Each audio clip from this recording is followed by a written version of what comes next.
오늘 우리가 읽은 신명기 14장 22절부터 29절에 있는 말씀을 중심으로 주제를 하나님은 믿음으로 드리는 손을 결코 부끄럽게 하지 않으십니다. 이런 주제로 같이 은혜를 나누고자 합니다. 하나님은 믿음으로 드리는 손을 결코 부끄럽게 하지 않으십니다. 무슨 말인지 여러분 아실 줄 믿어요. 우리가 뭔가를 이렇게 했을 때 손이 부끄러워서 이 손을 어쩔 줄 몰라 이런 경우가 있잖아요. 하나님은 그렇게 하신 분은 아니시다 하는 내용입니다. 한국에 4년째 거주하고 있는 미국인 작가 콜린 마샬이라는 분이 한국은 선진국인데도 불구하고 정작 한국인들만 그 사실을 모른다 이런 얘기를 한 적이 있어요. 한국인은 선진국임에도 불구하고 정작 그 사실을 한국에 살고 있는 국민들만 모른다는 얘기예요. 그 이유가 뭐냐? 그것은 국가적인 열등감, 국가의 열등감이라 하는 것 때문에 그렇다 하면서 이 한국인 우리에게 국가의 열등감이 생긴 이유가 뭐냐, 그 세 가지를 분석한 내용이 있는데 들어가는 말씀으로 여러분들이 들려고 합니다. 그 첫 번째 이유는 뭐냐면은 한국인들에게는 비교 집착이 강하다는 거예요. 비교 집착. 이 좁은 강토에서 좁은 땅덩어리에 살다 보니까 친인척 옹기종기 살다 보니까 친인척, 동향, 동문, 이 비교가 강하다는 거예요. 저는 아직까지 그 시골 초등학교 반 모임을 가지고 있어요. 분기마다 6학년 3반 반 모임을 가지고 분기마다. 아마 미국의 무슨 플로리다 무슨 초등학교 아니면 무슨 텍사스 초등학교 반 모임 한다면 그게 무슨 말인가 이럴 거예요. 아직 우리 한국은 그 동향 그리고 동문 친인척 이렇게 하면서 일을 하다 보니까 이게 비교를 많이 한다는 거예요. 그래서 이 비교 집착이 결국은 국가도 자꾸만 비교하는 그런 의식으로 발전했다는 겁니다. 어느 나라 몽골 무슨 아프리카 어느 나라 그러면 그 나라 국민 소득이 얼만데 이거부터 묻는 거예요.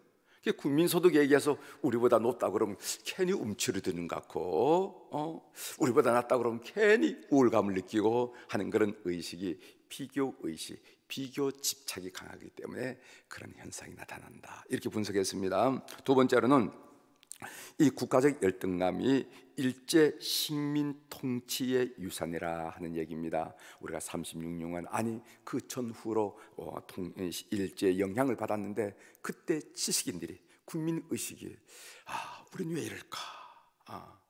집단 무력감이라고 그러죠. 우린 왜 이럴까?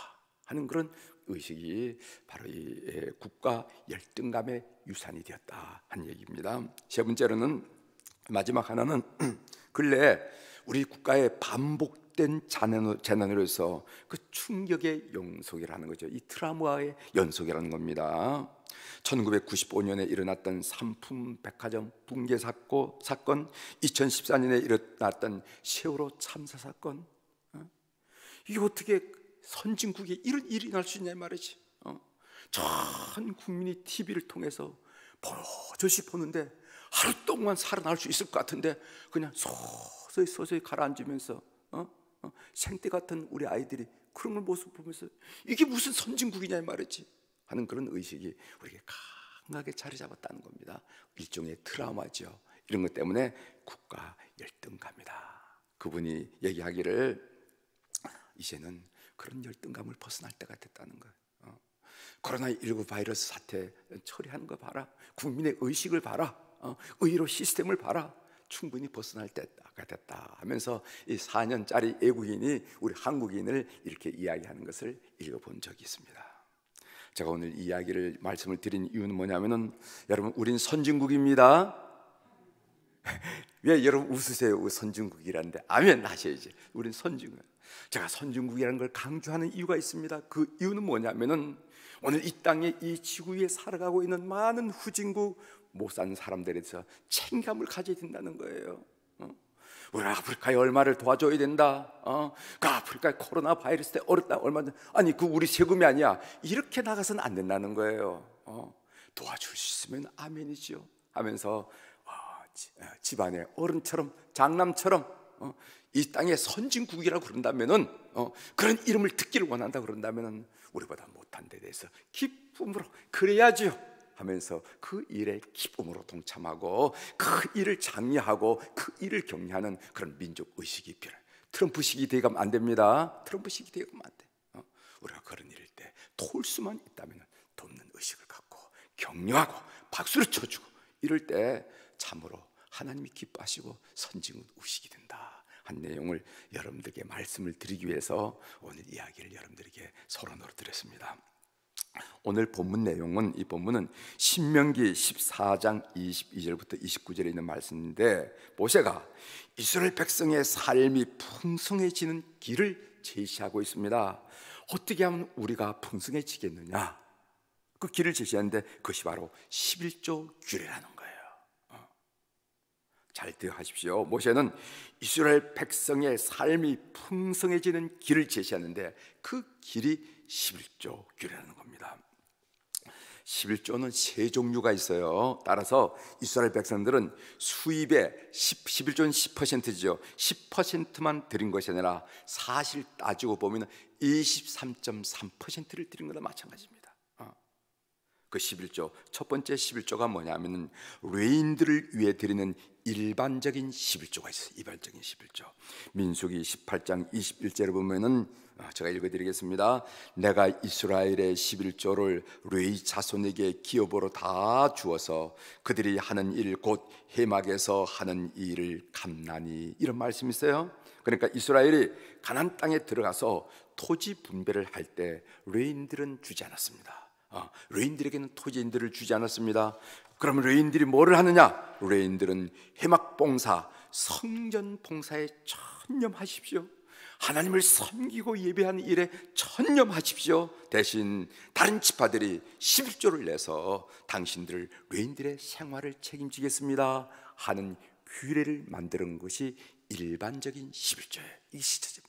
두 번째로는 여호와께서 그의 이름을 두시려고 택하신 곳에 모여서 여호와를 경외하고 가족과 레인이 함께 먹고 즐긴 데 사용하는 11조, 이것은 축제 때, 절기 축제 때 사용된 11조라 이렇게 말할 수가 있습니다. 이것은 어디에 되냐면 중앙 성소에 냈습니다. 여기 보면 여호와께서 그의 이름을 두시려고 택하신 곳 중앙 성소에 10분의 1을 내가지고 절기, 여러분 절기 아시죠? 6월절, 장막절, 77절 뭐 이런 절기 때 온 백성들이 모여서 흥겹게 먹고 마시면서 그 백성됨을, 그 내용이 본문 22절부터 27절까지 나오는데 몇 군데만 같이 읽어보도록 하겠습니다.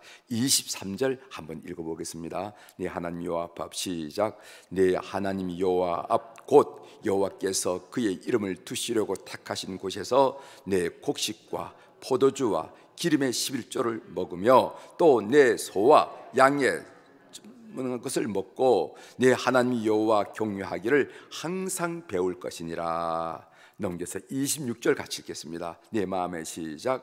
내 마음에 원하는 모든 것을 그 돈으로 사되 소나 양이나 포도주나 독주 등 내 마음에 원하는 모든 것을 구하고 거기 내 하나님 여호와 앞에서 너와 내 권속이 함께 먹고 즐거워할 것이며 이랬어요. 이것은 뭐냐면은 절기 축제 때 그 권속과 레인들이 함께 하나님 앞에서 기뻐하며 먹고 즐거워하라는 거예요. 이것도 11조가 필요하겠죠. 그 다음에 세 번째는 뭐냐 하면은 레인과 가난한 자들을 위해서 매 3년마다 바치는 11조, 그래서 가난한 자들을 위한 11조라 하는 겁니다. 이것은 어디다 바치냐면 그 예배자 11조를 드린 사람이 사는 성읍에다 모아놓으라 그랬어요. 그거는 성읍에다 모아놓으라. 그 내용이 오늘 본문 28절 29절인데 한번 읽어보도록 하겠습니다. 28절 읽겠습니다. 매 3년 끝에 시작. 매 3년 끝에 그의 소산의 10분의 1을 다 내어 내 성읍에 저축하여 29절 너희 중에 분깃이나 기업이 없는 레인과 내 성중에 거라는 객과 및 과와 과부들이 와서 먹고 배부르게 하라. 그리하면은 내 하나님 여호와께서 내 손으로 하는 범사에 내게 복을 주시리라. 아멘. 이렇게 세 종류의 11조가 있다. 그걸 따지고 보면 뭐냐 하면은 이스라엘 백성들이 드린 11조는 그의 수입의 23.3%를 드린 거나 마찬가지예요. 10%를 드린 것이 아니라는 거죠. 그러면은 11조를 드리는 목적이 무엇인가? 그 두 가지를 얘기하고 있는데, 하나는요, 여호와께서 그 땅의 주인이며, 누가 주인이에요? 여호와께서 그 땅의 주인이며 생명과 소산을 베풀어 주시는 분이심을 인정하고, 그리고 경외하고 찬송을 올려드리는데 그 목적이 있다는 것입니다. 그래서 오늘 23절 하반절에 보면은 내 하나님 여호와 경외하기를 항상 배울 것이니라. 그래서 11조를 통해서 그 아들의 아들들이, 우리가 이렇게 먹는 것은 하나님의 은혜야. 우리가 이 땅에 사는 것은 이 땅의 주인신 하나님의 은혜야.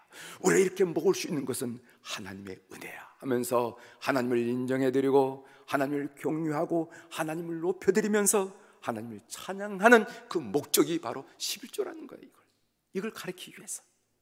두 번째는 뭐냐면은 하나님께서 이스라엘을 신정 국가로 통치해 가는데 필요한 실제적인 재원을 확보하기 위한 것입니다. 예를 들어서 성전 신정 국가를 이루려고 하면 성전 봉사가 중요한데, 이 성전 봉사는 레위인들의 생활을 누군가가 책임져 줘야 될 거 아니냐 말이지. 그래서 11조. 그리고 공동체를 단단하게 이루어 가려고 그러면 그 공동체에 가난한 사람이 있어요. 과부, 고아, 나그네들 누군가가 보호해 줘야 될 거 아닙니까? 그래야 공동체가 단단해질 거 아니에요. 하나님의 신정국가 공동체가. 그래서 그것을 하기 위해서 11조를 내서 도와주라는 거예요. 도와주라. 그래서 두 가지 목적입니다. 하나님을 인정하고 하나님을 높여드리고 하나님께 감사하기 위해서. 두 번째로는 그 신정국가를 통치하는 데 필요한 실제적인 재원을 확보하기 위해서 11조라는 기회를 두었다 하는 것을 우리가 알게 됩니다. 그럼 11조의 축복이 뭐냐? 29절 하반절에 보면은 그리하면 내 하나님 여호와께서 내 손으로 하는 범사에 내게 복을 주시리라. 그러니까 농부면 농부, 그리고 직장이면 직장, 그리고 손으로 하는 모든 범사는 모든 일에 넉넉함을 주신다 하는 약속입니다. 우리가 이제 헌금 11조 얘기할 때 우리 성도들이